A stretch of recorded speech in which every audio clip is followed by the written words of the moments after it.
Hello, folks. Thank you for joining us for this webinar entitled Recover Stronger, Activating Corporate Changemakers to Build a More Equitable Workplace. This webinar is the 9th installment in a series from our organization, JFF, called It Started at Horizons. And naturally, today we're continuing a conversation that did in fact start at our conference Horizons. For the past year, we have been talking to and about changemakers, folks who are out there identifying new ways to center equity at work. Today, we're going to be talking to 3 changemakers about what the last year has meant for them and their organizations, as well as some of the specific tactics and ideas that they're putting into place. And I am really, really delighted to bring that conversation to you today. My name is Audrey McAhale, and I'm a senior director on our corporate leadership team at JFF. And I am your very excited facilitator for today's session, who clearly just isn't getting out very much. So I want to get started. And in a few minutes, I will be introducing our panelists and engaging them in a discussion on today's topic of navigating and really trying to drive greater equity in the workplace as we go through these multiple challenges of a global pandemic, an economic recovery, and a reckoning with our incomplete, to put it mildly, dialogue on racial justice. So, if we have ever needed some change makers, we sure need them now. And over the coming hour, we're going to share some of the characteristics that we believe define a change maker, and we're going to get to know 3 of them. So we're going to have some Q&A, and I hope you will share your questions with us. My colleagues will be keeping an eye on the chat, and we're going to get to as many of your questions as our time will allow. I'm pretty sure that you are going to be as motivated and as inspired as I have been hearing about our panelists' journeys and figuring out what it means to be a change maker and what change making actually looks like specifically in this moment through the experiences of 3 very deeply committed people who are going to be sharing their work. So in JFF's corporate leadership team, we're big believers that the corporate world has a really important role to play in economic mobility for all people. But that's a promise that I think, no one would argue we're still working on fulfilling. That's why the corporate leadership team exists, to connect JFF's mission of economic advancement for all people with its allies among corporate employers. And in the past year, of course, our mission has taken on a whole new level of urgency. A year ago, we were just starting to feel the effects of the pandemic. Not only the health and the family tolls of the pandemic, which would get far worse, but then, we quickly started to see the economic costs. 1 year ago, in April 2020, unemployment rate for our country was 14.7%, with Black workers, Latinx workers, and young workers faring far worse than the average. And then in May, George Floyd was murdered, which had followed Breonna Taylor, which followed too many Black people dying, and frankly, Black people in every conceivable way, whether it's COVID deaths, unemployment, incarceration, on, just bearing an unacceptable and disproportionate burden in our society. And so here we are all sitting at home through all of this really difficult stuff. And we started to talk to our corporate partners about the steps that they were taking to address it. We had corporate leaders coming to us saying that they were experiencing all of these issues, and they're experiencing them all at once. And they're showing up in the workplace, which is also for many of us the home place.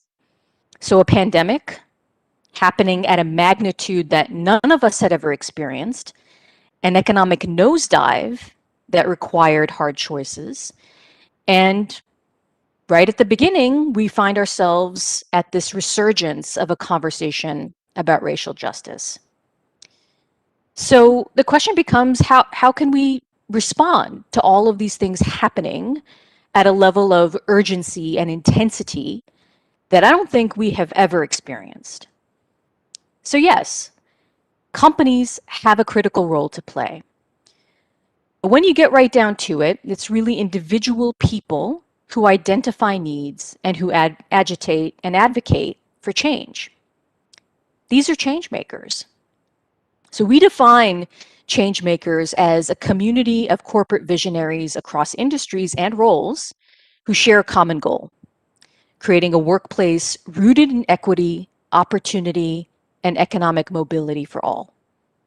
They are each helping their companies become much stronger employers for their workforces, what we call at JFF impact employers. And look, in doing that, they're actually building stronger companies.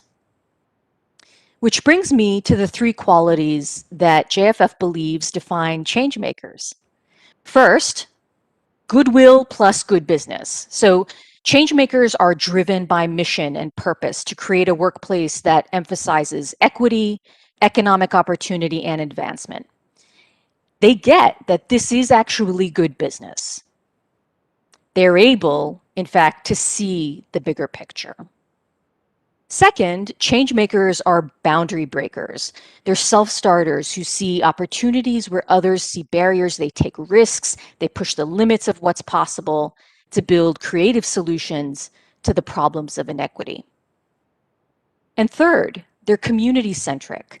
They bring others along to actualize and implement those solutions, creating ripple effects within their organizations and beyond. So we want to take this time, this rest of the hour, to define, to celebrate, and to galvanize change makers at every level within our organizations, particularly as we begin to enter what I hope is a period of economic and social recovery. We need to cultivate productive change right now. So our hope is that you're going to come out of this conversation with three things. First, a concrete idea of what we mean by changemaker. Second, three great examples of people who are doing the stuff. And third, some inspiration to activate your own inner changemaker and to help those around you become their own inner changemakers. So, in just a moment, we're going to get started with introductions. Our panelists are going to join us. And I'm going to start by asking each panelist to introduce themselves and to share how they and their organization has changed as a result of the events of the past year. And Leisha, let's start with you, please. Hello, hello. Thank you for having me. I just am honored to be here, and this past year has been a very interesting reflection point for corporate America. So I work in San Francisco, Silicon Valley. I've been in tech for 20 years. I currently work for PayPal. I have always been pretty active in Black employee groups and what I call a corporate internal agitator when things just aren't right. And, I'm very proud of the progress we've made, particularly within my institution at PayPal. I think that with all the civic and social unrest, my company has stepped up. They've made a statement. They've committed to that statement. They've executed on the statement and the promise that it's made to Black lives. We have a company that is more culturally aware and empathetic. We have employees who now get it and understand the plight. Particularly, we're talking about in the Black lives, a group of underrepresented people in technology that aren't in our workplaces in meaningful employment positions today. And so there's been a whole lot of change. We've got a new chief diversity officer. We've mobilized the employee resource groups with more capital. We have we're listening sessions, and really we positioned a better ecosystem for all of our other affinity groups. So now when we have a Stop Asian Hate, we're like, okay, we got a statement, we got to make a statement, we got to support the community, internal and external. Like, we have a plan to really deal with these issues now as they come. That's meaningful to internal and external employees. And I'm really proud of the maturity that has taken place. Thank you so much, Leisha, and welcome. We're delighted to have you. Abby, I'd love to turn to you next. Sure. And thanks so much for having me. I feel really honored to be labeled as a change maker among this group and certainly by JFF, which is an organization that I think has been such an incredible change maker in the space of workforce development for a really, really long time. I'm Abby Carlton, and I lead the global social impact team at Indeed. And for folks who don't know us, we are the world's largest job site. So we have over 250 million job seekers come and visit our platform globally every month looking for work and help millions of employers find talent. And, I guess, Audrey, I was just reflecting as you were teeing this up on just how not normal the last year has been. And I've been working on issues of social impact for a long time and jobs and economic opportunity. I was at the Rockefeller Foundation doing that work for almost a decade before coming to Indeed. And I just don't think anything could have prepared, I'll say me as a leader at least, for what has transpired over the last year. And thinking back to this moment a year ago where unemployment rates were just skyrocketing, and I've worked on jobs and economic opportunity, and this is the moment where all of us who do that work are supposed to rise to this occasion. And yet, to be candid, at that moment, I wasn't sure that I had the tools in my toolkit to know how to respond when all of the places where people would go to get help are suddenly closed. You can't walk into a library or a community center or a job center to look for work. And all of a sudden, folks who were already experiencing really significant systemic, long-standing challenges were now facing new challenges around, do I sacrifice my safety and go to work? How do I balance the fact that my kids are now home and I'm trying to balance, providing for the family and working and safety? And so it was a moment, as I think back to a year ago, of just, looking inward and saying, how do I, as a leader of social impact work at Indeed, and folks turning to me, how do we, as folks who have done this work for a while, how do we respond? And I think, gratefully, it has not felt so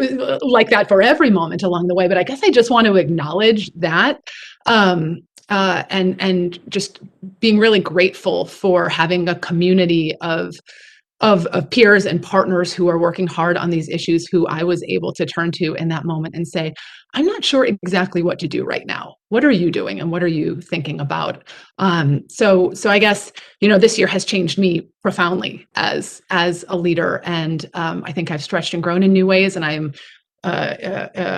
humble in new ways. So, that's a little bit about me. And then Indeed has changed a lot over the last year too. I joined Indeed a couple years ago to start the social impact function, and we have been focused from day one on addressing bias and barriers in hiring. And as I said, those are longstanding problems that have been exacerbated over the last year plus. But that work has come into much sharper focus for the company as a whole. And there are a bunch of reasons that have driven that, and I'm sure we'll talk more about that. But I would say one thing that looks really different now than it did a year ago is that our clients, especially our enterprise, our larger clients, are coming to us in the wake of everything that has transpired and asking for solutions in a way that they haven't before. And in some cases, those are really sophisticated. We are far down the path of inclusion and diversity, and we have programs help us fulfill our goals. And in other cases, it's this is new for us, and we just need help knowing where to start. And that has really put some pretty big changes into motion, which I'll stop there, but I'm sure and hope we'll get a chance to chat more about. Thank you, Abby, and welcome. Appreciate that. Omar, I want to turn to you next. Yeah, for sure. First of all, good morning, good evening, afternoon, wherever it may be for you. This is incredibly humbling, for me. I'm a UX designer at Autodesk. I've been at Autodesk for about 4 years now. approximately 20 years experience in the field, various corporations, all in corporate environments, et cetera. This is really humbling for me because I don't particularly consider myself to be much of a change maker. And let me explain. Um, from my point of view, the only constant for any one of us is change. We all make hundreds of decisions every day. We're deciding, what to eat, what to wear, where to go, the attitude that we want to take for the day, etc. We're constantly making decisions, and each one of those individual decisions causes a cascade of change as a result. And so I try to go about my day in that fashion. And so we're each individually responsible for creating the type of world, experience, workplace, what have you. We're all responsible and play a part in making those things manifest. And so I feel incredibly privileged to be here with you, with Leisha, with Abby. This is just it's just really cool for me. Um, Autodesk is Autodesk is a company. We make software for people who make things, and so wherever you go, chances are Autodesk has played a part in creating whatever it is that you're experiencing at that point in time. In addition to that, we have our Autodesk Foundation, who's been making a global impact for many years now. And so to take that a step further, we also have internally amongst our ERGs, ABN, Autodesk Black Network, for which I'm currently the global lead. There are 7 different ERGs at Autodesk, each representing various dimensions of diversity, some seen and some unseen. All of us, each one of us is a volunteer. Each one of us is, is sitting in a role we're not being paid for. We're constantly showing up and providing advice and guidance and and being the voice of reason and calling people out and bringing people together. And on top of all those activities that we're doing, then we go about doing our day-to-day, what we're actually being paid to do in our individual job functions. And so 2020 was particularly for our marginalized groups and particularly acute for the Black population within Autodesk as well. 2020 was particularly difficult for us. We have, across corporate America, you have, C-suite staff, which really felt, ill-equipped to deal with what was going on, in the outside world. This was, each of our individual, places of business are, microcosms of the larger experience. And so while a lot of times we're able to check those things at the door, a lot of times, those things follow us indoors. And so how do we react and respond to that? And so, at that point in time, you have, again, across corporate America, you've got instances where people don't want to do the right thing, the wrong thing, rather. You have seen many companies take missteps, public missteps, and you don't want to be that next company. And so these are times where the need for those ERGs become increasingly apparent, but it also shows a need for us across corporate America in particular, but across all, power centers, across all of these different organizations, the need to bring more diverse voices inside and then take care of and promote those voices that are currently here and currently occupying those spaces, and elevate those people into positions to where they can articulate and help guide you through those situations where you don't feel as comfortable. Um, we look for experts in finance and marketing and human resources and user experience design, et cetera. We should be elevating those voices into those positions of power as well. Thank you, Mari. Appreciate that introduction and welcome. And thank you for all that. You made so many really important points. I want to touch on something actually that you go back to something that you started with, which is trying to get a sense for, what you each think of when you think of what it means to be a change maker. And also specifically, this is such a singular moment. It's such a frankly important and difficult moment. Leisha, I want to actually start with you on this question. Would love to hear your thoughts on, what you think of when you think of a change maker and the importance of change making in this moment. Yeah, I think of a change maker as being courageous, taking risk, putting themselves on the line, being selfless, and as a person who holds other people accountable to what they say they're going to do or what they want to be about, and stays relentless about it. Resilience is a word that I think about, because communities have faced a lot of reneges. Like we thought we were going to help you, we didn't help you. We said we was going to do something, we didn't do it. We half did it. We actually didn't. There's a lot of lip service and distrust, particularly in communities. And so it's important for people who are lighting the lights, the fires, trying to be heard. It's important that they keep consistent with the message. We have not all arrived yet. We have not all made it. We do not have equity in the country. Racism still exists. It's been here for a long time. It's not going away tomorrow.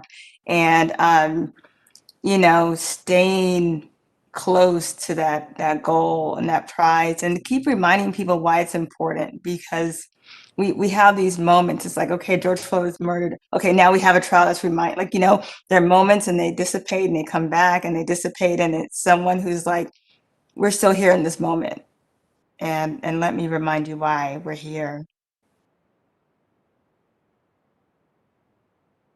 That courage and accountability, I think, is such an important point. I really hear you on that. And Abby, I know it looked like you were going to jump in. I wanted to ask you the same question, if you could reflect too on particularly in this moment what it means to be a change maker and what you look for in change makers as well. Yeah, I liked what you said so much, Leisha, and the word relentlessness comes to mind for me. So there's this phrase which I like and also don't like, but I'll share it and sort of explain what I mean by that. You hear people talking about falling in love with the problem, not the solution, and it seems a little flip almost to the severity of the problems that we're grappling with here. Like, I am not in love with these systemic problems that we're trying to address, but I feel like these are long-standing, really hard problems to solve. And there is something about being really relentless about the problems, but being open to getting at them in a bunch of different ways that feels really important to me and has felt, I think, all the more important over the last year. So while I sort of like the phrase, I think what it stands for me is something that really is important when you think about being a change maker. And I guess the other thing I want to say is that this past year has really helped me realize that change makers can exist anywhere in a company. So in that moment, I spoke about earlier of unemployment skyrocketing and sort of sitting there with my team. We're the social impact team. We're focused on helping job seekers who are having the hardest time. Certainly, we ought to be able to come up with the solutions in this moment. And yes, there were things that were generated from our team. But what was so inspiring to me in that same moment is that the ideas started coming from everywhere within the company. So people who sat on the product team that focuses on helping you build a public-facing resume, or the team that builds the job seeker interface, or any number of teams, we actually found ourselves in a moment of saying, we just need to collect and actualize the ideas that everybody else has, because they know where they sit, what their product is, what the problems that they're trying to solve. They're seeing in real time what's changing and what's happening. And I would say, when I look back at some of the things that we did in response to just unemployment going up in those first couple of months, it didn't come from me. It didn't come from the folks on my team. It came from somebody saying, for example, we know that there are some job seekers out there who might not want to look for a job right now. Like maybe yesterday they were looking, but right now they need to take a pause. But equally, we know that there are some people who are desperate to work tomorrow. So what if we enable them to show that to employers? And so there was this, putting a hashtag on people's resumes, hashtag ready to work. And we made it easy for employers to find those folks, and for those folks to find employers who were urgently hiring, and make those matches between those who were sort of still active in the labor market in that moment. And that it's things like that were really driven through the core business that I think had the biggest impact at the end of the day. So I guess the point I would drive home there is that, like, we all get the privilege of sitting here and being labeled as change makers, but this past year has really reinforced for me that change makers can exist and have to exist everywhere within a company. Amari, I want to bring you in here. I mean, one of the things that you alluded to in your introduction was the difficulty of feeling like a change maker. And obviously, change is hard. I'd love for you, if you would, to give us your perspective on what's hardest about trying to drive change, particularly, in large, complex tech organization that's been around a long time. Would love to hear your reflections. Yeah. So people have a human tendency toward inertia. It's easy to continue doing what you've been doing. The hard thing is doing something different, to get up and move, to learn something different, to go in a different direction, etc.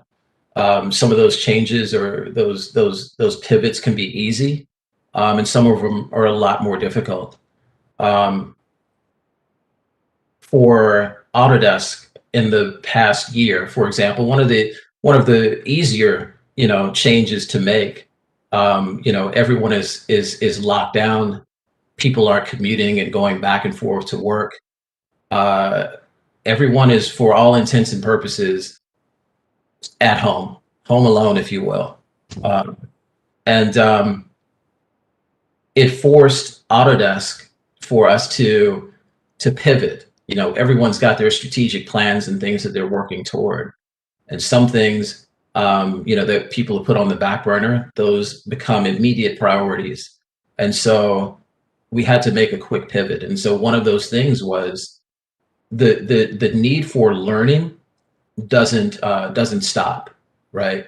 And so our certification programs and those virtual learning programs, all of those things became huge priorities for us. How are we going to continue to instruct and teach people how to use our products, get them the certifications that they need, the annual credits that those folks need in order to keep their licenses and so on. This required an immediate pivot for me and for my team and a lot of others across the enterprise. And so It's literally, hey, stop what you're doing. This is now the thing. And we, corporate America, we've got to continue to be those types of have that sense about us to be able to respond to what's actually going on, in the world. You got a lot of companies that are having to make a lot of difficult decisions right now in Georgia, for example, in response to what's going on there with voting rights, et cetera. People are having to make snap decisions and difficult, take difficult positions. And this is where the rubber meets the road as it pertains to your stated values and what you actually do. I love quoting James Baldwin, and he has a great one for this instance. I can't believe what you say because I see what you do. And so that's something that I have internalized and something that I love to say in forums like these, because we have these things that we say that are important to us, but our actions a lot of time show and prove differently. And so what are we going to do to recognize that and then reconcile what we do going forward? For my ERG, and I shouldn't say I should say, this is the royal we. What I'm saying is that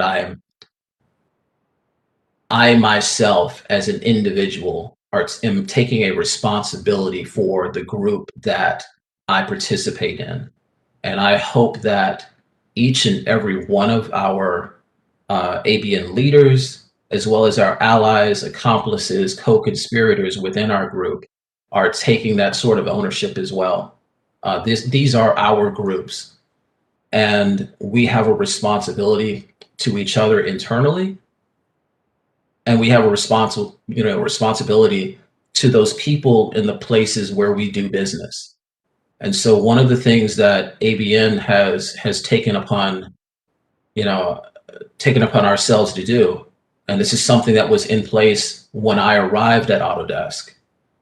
We've got a great nonprofit located in Oakland, California, called the Hidden Genius Project. So big up to Brandon Nicholson and his team. They do amazing work, and we've got a dedicated internal team within ABN, within Autodesk, that works directly with nonprofits. And this is not just the work that we do in the Bay Area, but again, across the enterprise.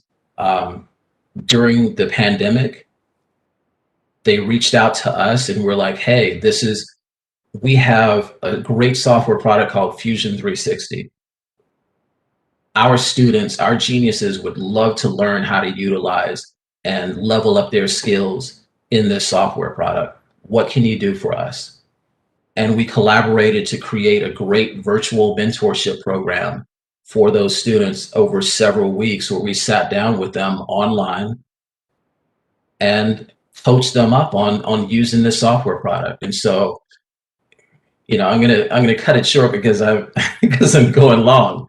But again, we each have an opportunity in our daily lives to make certain decisions, to make certain calls. And so, again, what are you going to do with it?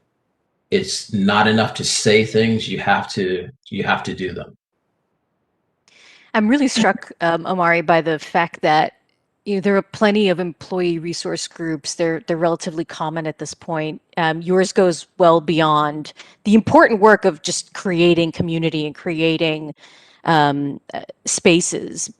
ABN goes well beyond that. I'd love for you to actually just highlight some of the programs that the Autodesk Black Network sponsors, if you would. So right now, I've got to say, top of mind for me, and I'm cheesing a bit here because it was really amazing. We had the amazing Janet Mock give a great interview this morning, with two representatives from our Pride ERG and from ABN, and I started out my day in a pretty bad place, And that was exactly what I needed. And it was an incredibly powerful event. If you don't know who Janet Mock is, she's an amazing, actress, director, trans activist, I should say, trans woman, and she's just amazing. She's an amazing person. I wish I could have her to follow me around and cheerlead me, throughout the day. It was that great of an event, and those are the types of things that we strive to do within our ERGs.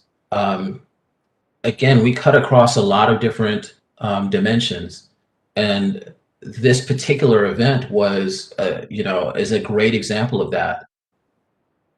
Janet Mock embodies our pride, our ABN, as well as our women's network in her one person. And so to see a visual representation of that, visuals are powerful.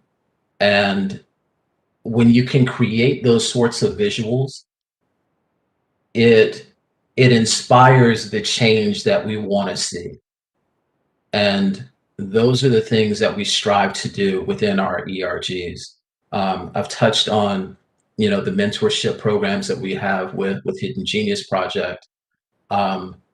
We're always working to do what we can to make it a better place for our Black cohort. For example, whether that's bringing in additional training courses.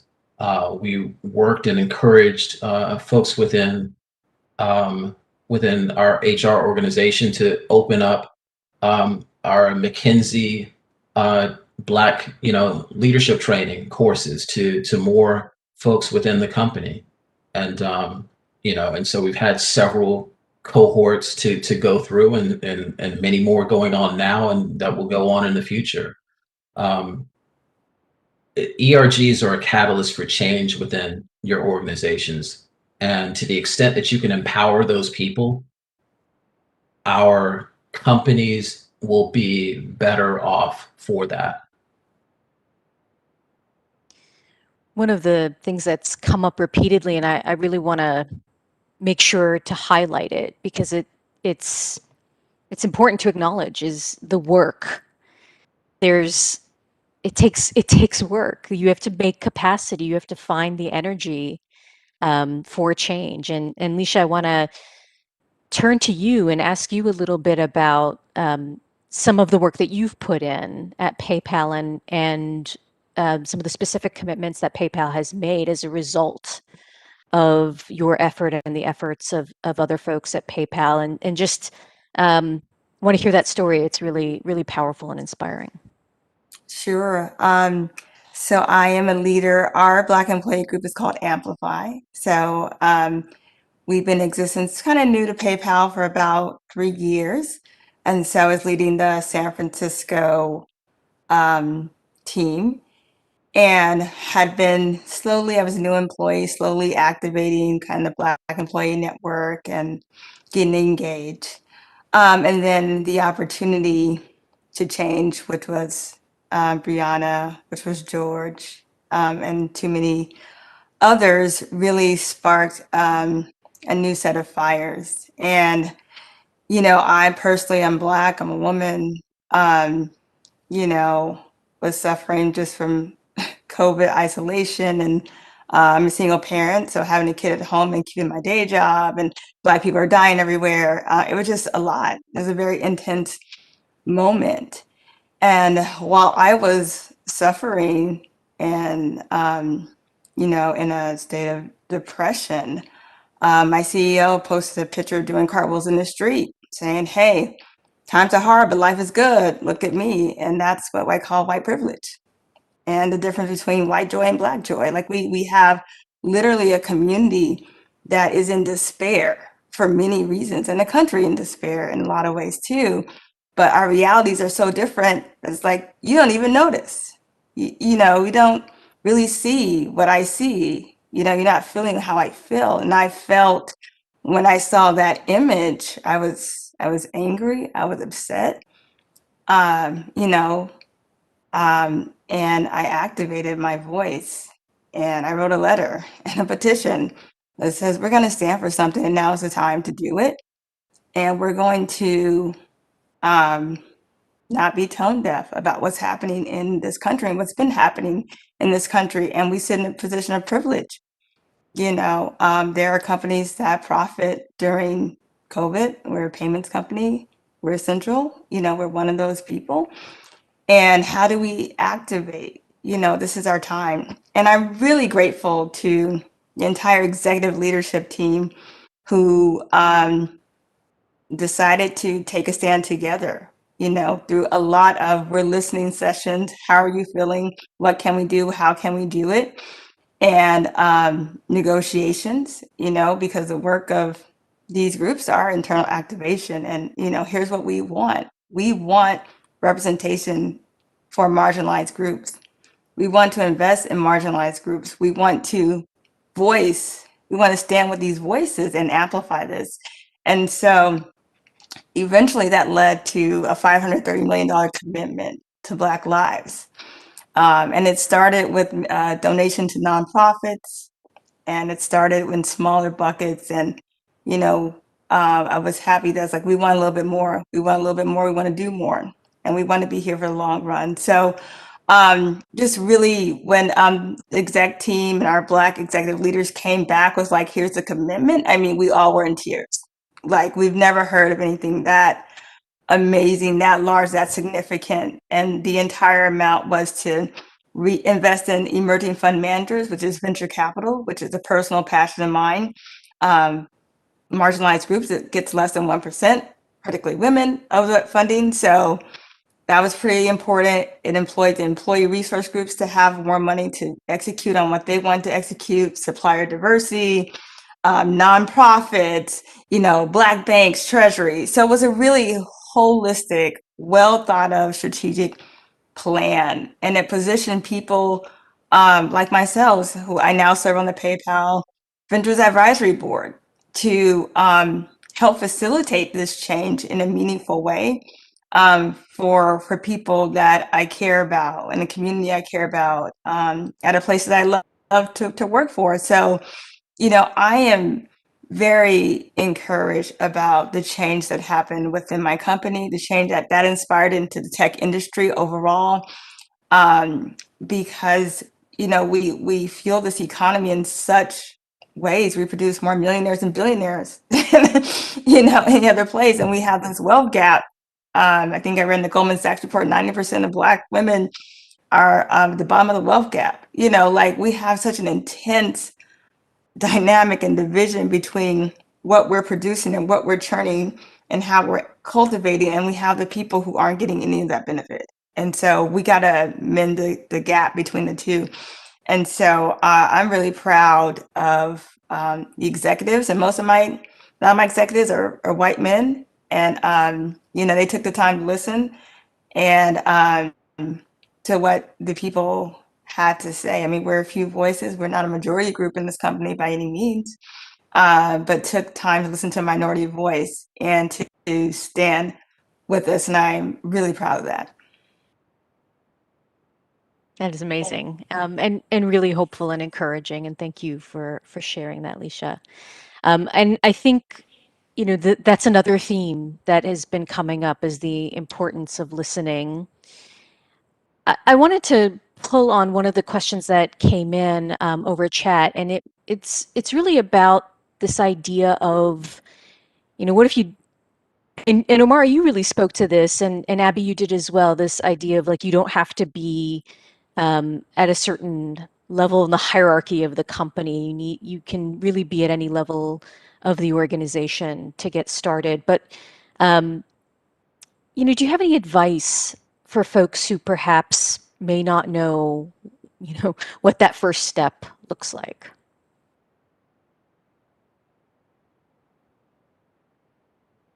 I don't know, Abby, if you want to take that one. Sure, I'm happy to start, and also eager to hear what others have to say here. I think no matter where you sit, taking the time to really understand. So I'm sort of speaking to a corporate setting. I guess I'll put those parameters around it, but to really understand what's happening in the business. What are the priorities?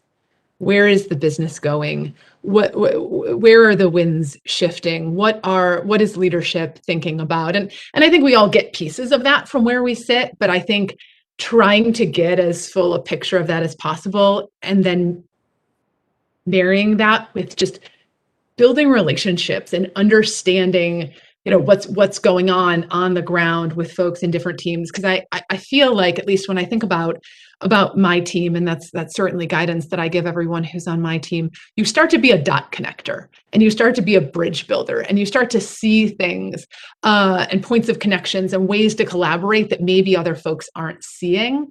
And I think that really powerful things can come from that. So I think no matter where you sit, investing in those things can lead to pretty exciting outcomes. And I'll hesitate. I could give some examples of that, but I know we're running low on time, so I'll stop there. Make sure we can hear from everyone.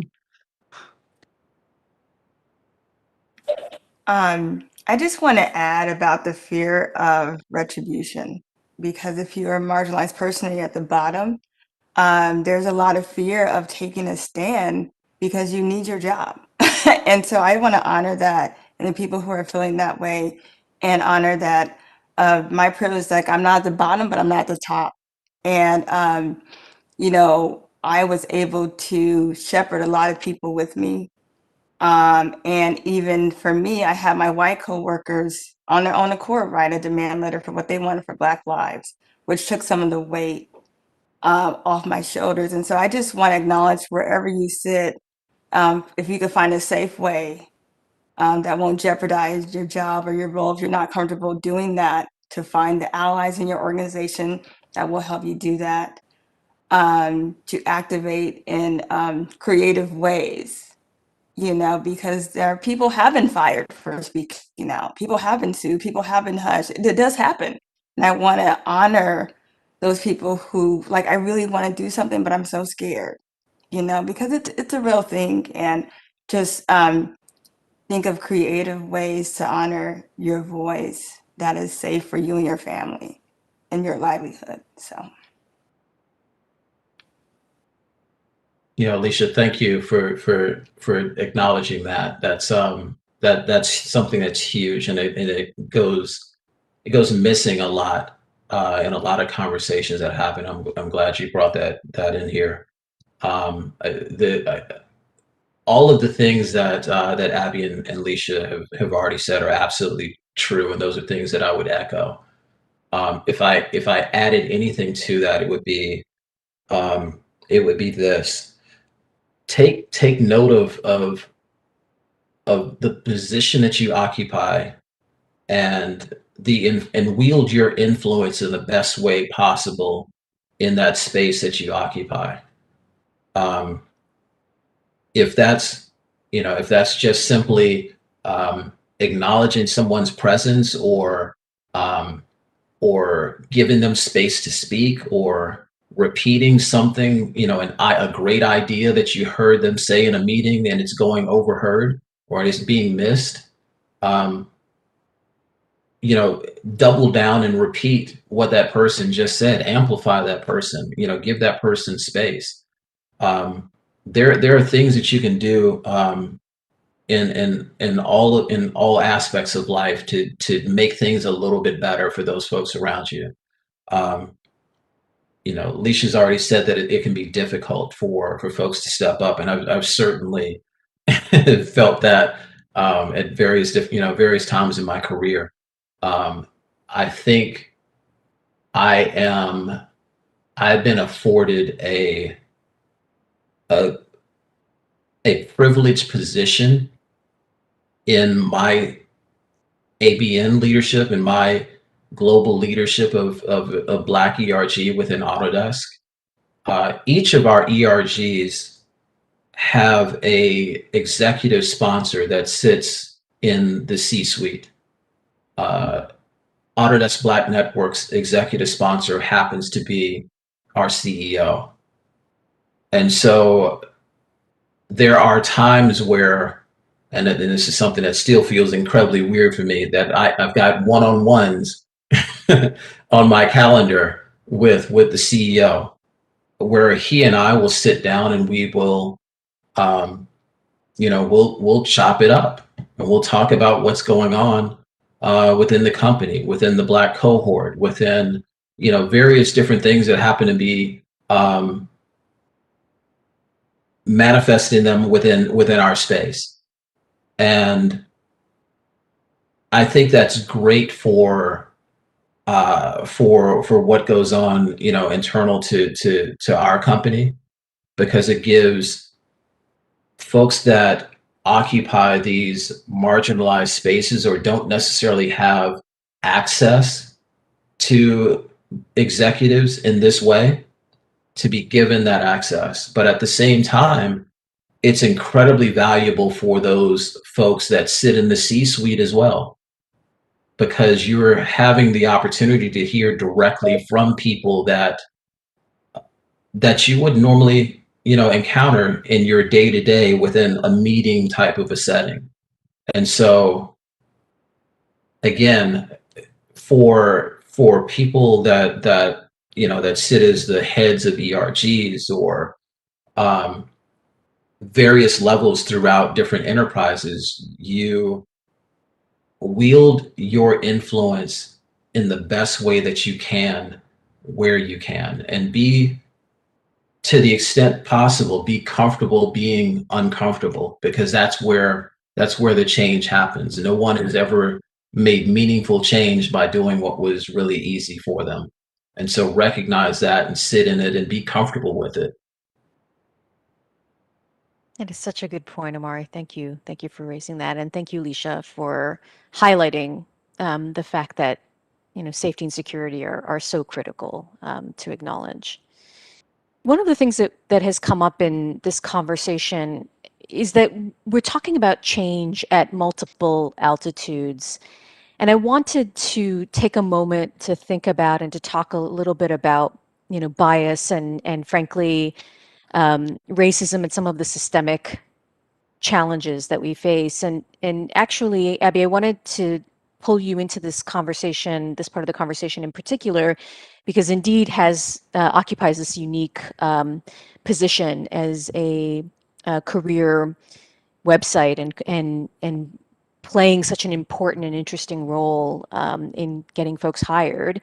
And your work in particular has focused a lot on trying to reduce bias in hiring. I'm wondering if you can share a little bit about some of the changes that you've been able to bring to bear in that respect. Sure. And I mean, I think the headline here is that we are just getting started, and a lot of the last year, as I said, has sort of changed the focus on some of these issues in the company in a way that I don't think any of us would have wished that it would have come about in this way.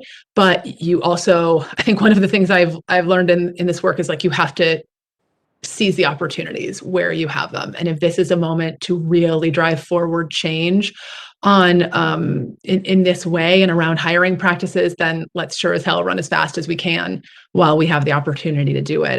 And so I would say, I can give some examples of things that we've done, but I think what's really interesting sort of operationally for our team right now, we have talked for a while about inclusive hiring and how do we make that not just something that we, the social impact team, think about, but how do we make that something that every team across the business, as they are building new products or features, or if that's our marketing team or any team across the business, that is really built into the DNA of how we work and how we build new products. And so that for me is sort of the next level social impact that I am trying to push on right now. And that is a really hard question, because you bump up against all of these. I mean, when I came from the social sector, and I didn't know what I didn't know about making change in big companies. And I feel like, and I still don't know what I don't know, I'm sure, but I have, I think, a clearer picture of where it is really hard to operationalize some of this work at at the team level. If, for example, I am a product team that is driven by quarterly OKRs, KPIs, what have you. Like it is a non-trivial thing to get on the roadmap of one of these teams and to figure out where are we aligned, how are our goals aligned, and if they're not, if this is a really big priority for us as a company, well, then we need to make some changes to bring those things into alignment. And so just operationally, I think that has been where I have spent a ton of my time recently trying to think about how we embed inclusive hiring into the way that we work far beyond my team. So that is a type of work that is ongoing and where we have seen some progress. I think if you take a step back, so that's this chapter. If you take a step back to the kind of the chapter that we've just been in, I just think that there is this fundamental truth that we all want to be seen for what we have to offer. And so often in the hiring process, we are seen for so many things that have nothing to do with our ability to do the job. And we are screened out for things that are A, not of our own making, and B, just have no bearing on that. So we have been able to do things that I think have challenged, in some ways, assumptions that employers have about who makes a good fit for a role. And I'll just give you one quick example of that. We have a product that we call Indeed hiring events. And this is when, if a client needs to do large scale hiring pre-pandemic, this might look like, come to my place of business from Tuesday for 2 to 4 o'clock, and we'll have on the spot interviews. We're trying to hire for 20 positions. Well, we have a partnership with Goodwill, and they do a lot to train and support job seekers who are facing barriers.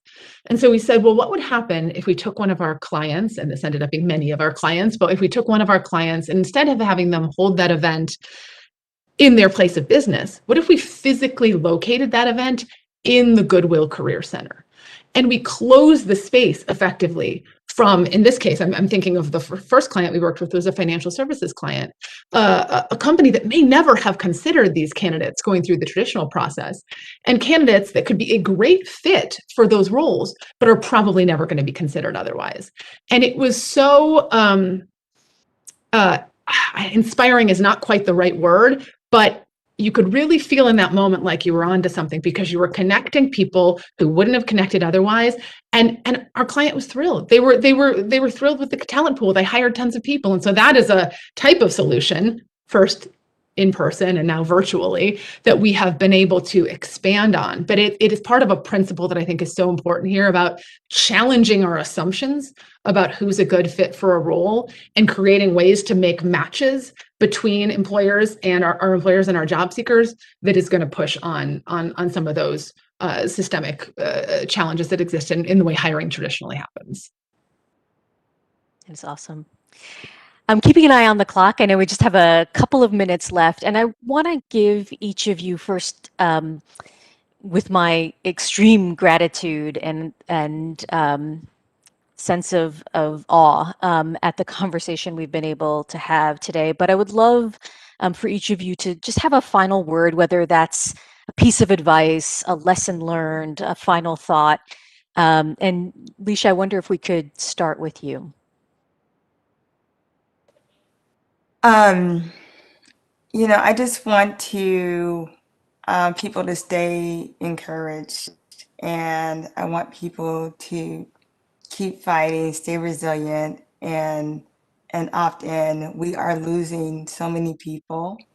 We're losing 2.5 million from the workforce. We're losing Black lives to racist cops. We're losing a lot, and there's a gap, and we need everyone to help fill in these gaps for these losses. Like, we need more of us.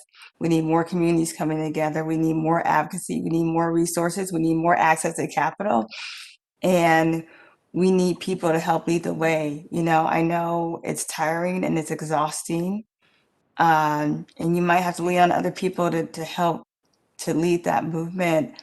But it's still needed, and we still need you in any way, in any capacity that you can perform that feels good for you. We still need you here.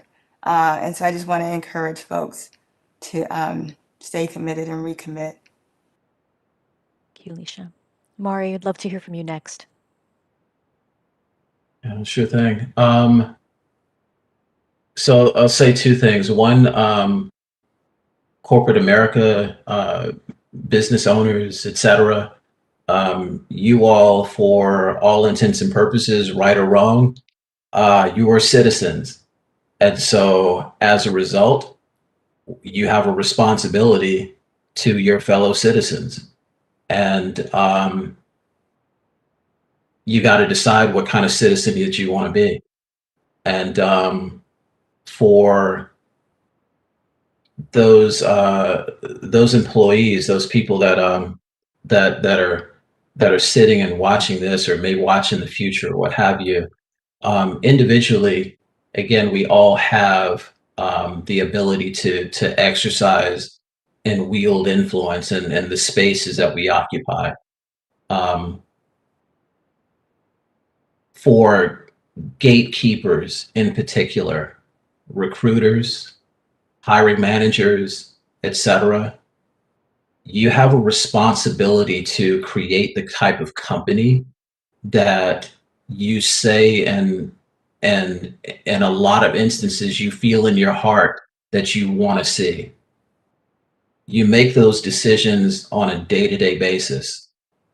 If the things that you have been doing have led to a certain result, logic would dictate, if you continue doing those same things, that you're going to have that same result. Sit with that, think about that, and decide what it is that you're going to do differently to find and achieve that different outcome. And with that, I've really enjoyed participating in this conversation. Thank you. Thank you, Amari. Abby, bring us home. Sure. I'm not sure I can do justice following after Leisha and Omari, but I'll just say, I'll go back to something we talked about before, just as much as you can to keep pushing and to be relentless in the ways that you pursue the change that you're looking for. Because I think one thing I have seen recently in particular is that an idea that might not get traction today might be exactly the right idea for tomorrow. So just keep at it and really turn to your community for support. I have been so inspired just by listening to the others on this call, and it has fortified me to go on and keep fighting the fight for the rest of today. So I really appreciate it. Thank you. Thank you, Abby. And as we get ready to close, I want to offer my appreciation to Leisha, Abby, and Omari. This has been amazing, and I feel really just gratified and so inspired by our conversation. I just appreciate you spending this hour with us. And I want to thank everyone who was able to join us for this episode of It Started at Horizons. Hope you can join us next month for our next episode on May 13th. We're going to be talking about how state policy can drive an equitable economic recovery by helping people rebound and advance, by revitalizing regional economies inclusively, making our systems more responsive to learners, workers, and employers. So just so folks know, this entire web series and highlights from Horizons, where this all started, are available on our website, jff.org. And with that, we'll let you get back to your day with our thanks and our hopefully sharper focus on ways to bring change to our world. Thank you so much.